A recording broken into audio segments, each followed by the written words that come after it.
昨天又见，今天又见，我们天天相见。大家好，欢迎回到天天相见厨房。今天分享虾仁炒面食谱。我几乎每周都会为我的家人做这道菜，他们总是清理盘子，有时我也会在有朋友过来吃晚饭时做这道菜，他们都喜欢它，所以我想你可能也会喜欢它。让我向你展示我是如何制作的。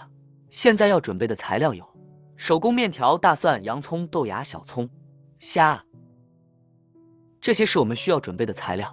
我这边选择手工面条，大家可以根据自己喜欢吃的面条来做选择。再来白洋葱也可以紫洋葱，只用白洋葱比较甜。虾可以买这样新鲜的。首先将半个洋葱切成丝，用刀沿着纵向切口处切薄片，以免发生意外。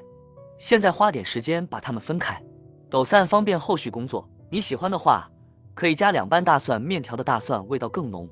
可以用3瓣大蒜，把大蒜切碎碎，使其香味出来。接下来我们需要4颗葱，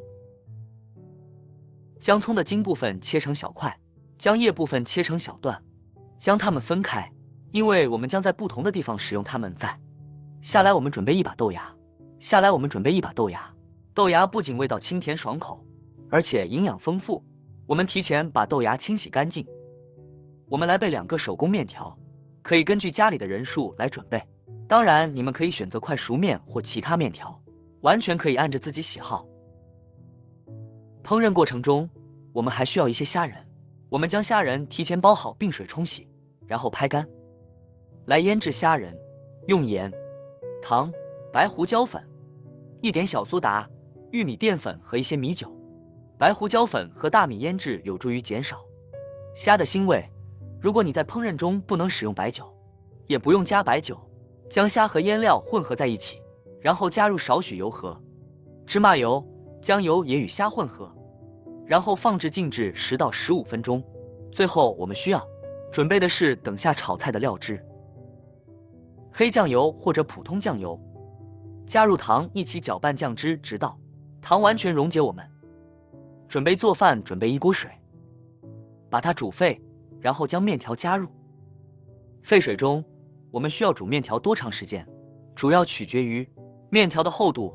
我今天用的是手工面条，煮到半硬软身，可以根据自己喜欢吃的口感来煮。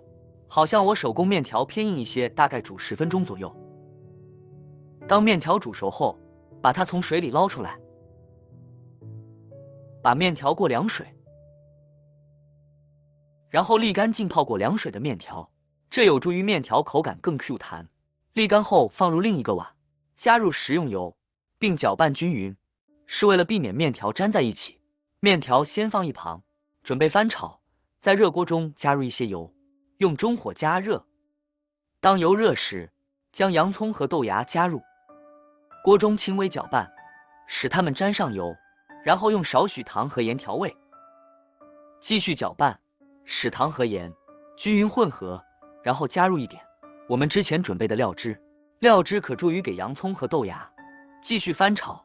朋友们、家人们，视频看到这里了，麻烦您动动您发财的小手，帮忙点一个免费的小红心吧。非常感谢大家支持和鼓励，直到颜色看起来均匀，然后将它们从锅中取出。我们不想把洋葱和豆芽煮过头，放一边备用。如果需要的话，现在在锅中再加一点油，然后加入切碎的葱。锅里要有足够的油，这样葱就可以在油中发出滋滋声，让葱在油中滋滋作响，释放出它的味道。然后将虾放入锅中，将虾摊开，让它们在锅中煎至7分熟，底部略金黄，然后将虾仁翻过来，煎另一面。当另一面也略金黄时，稍微翻炒虾，以释放蒜味，然后加入少许老抽上色，稍微翻炒一些，继续翻炒直到虾的颜色看起来均匀，炒至熟，然后将虾从锅中取出，放在碗中备用。此时锅中可能还剩下一些油，我们将用这些油来炒面条。如果锅看起来干，请再加一点油。现在添加将煮熟的炒面放入锅中，摊开煎约20秒，然后搅拌，再煎20秒。我们将重复此过程3到4次，您应该会看到一些面条碎片颜色呈金黄色至浅棕色。这里的目标是加热面条，并同时添加更多风味。在平底锅煎面条后，我们可以将迷人的酱汁添加到锅中，然后搅拌面条，使面条均匀地涂上一层。面条均匀沾上酱汁后，继续翻炒1分钟左右，利用锅的热量来带出酱汁的味道。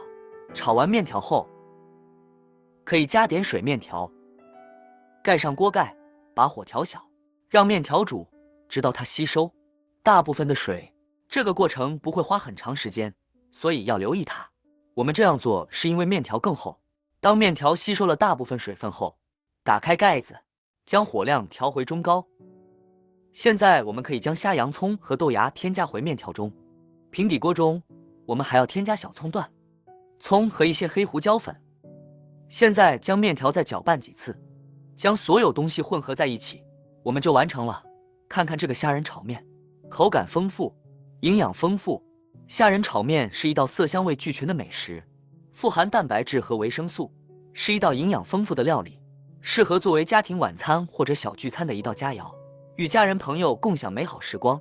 面条柔软，味道浓郁，虾多汁可口，洋葱和豆芽仍然很脆，这真是太棒了！我迫不及待地想吃下去。我真的建议你尝试一下这个虾仁炒面。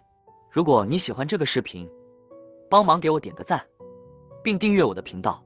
别忘了在下面留言，告诉我你有学会做这个家常菜了吗？下个视频中，我将会带来更多的家常菜。谢谢你的观看，我们下个视频见。